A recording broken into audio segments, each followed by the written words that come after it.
Two names, two legacies: Bashar al-Assad and Muammar Gaddafi. Both leaders ruled their nations with iron fists, facing rebellion, global scrutiny, and devastating consequences for their people. Yet, their paths and outcomes were starkly different. While Gaddafi met a violent end during the Arab Spring, Assad has clung to power amidst one of the worst humanitarian crises in history.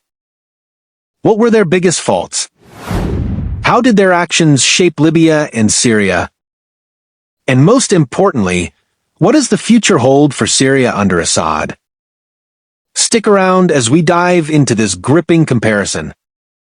Oh, and before we get started, don't forget to subscribe to Real Libya, where we unravel the mysteries of history and the leaders who shape our world. Let's start with their leadership styles. Muammar Gaddafi ruled Libya for over 4 decades, presenting himself as a revolutionary leader who overthrew the monarchy. However, his rule quickly devolved into a dictatorship marked by personal eccentricities and brutal repression of dissent. His Green Book ideology promoted a strange mix of socialism and tribal politics, often alienating both his people and the international community. Bashar al-Assad, on the other hand, came to power in 2000, inheriting the presidency from his father Hafez al-Assad. Unlike Gaddafi, Assad projected an image of modernity and reform early on. However, this facade quickly crumbled as his regime cracked down on dissent, leading to the Syrian civil war, a conflict that has claimed hundreds of thousands of lives. For Gaddafi, his greatest flaw was his unpredictability.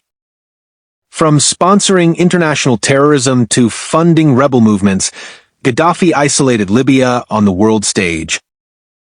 Domestically, he crushed opposition ruthlessly, ensuring that any uprising against him would be chaotic and violent, a reality that played out during the Arab Spring in 2011. Assad's greatest fault, however, lies in his inability or unwillingness to compromise. When protests erupted in 2011, his regime responded with brutal force, leading to civil war. Instead of seeking unity, Assad chose division, relying on sectarian tactics and external powers like Russia and Iran to maintain control. This has devastated Syria's infrastructure, displaced millions, and left the nation in ruins. Gaddafi's regime ended in chaos.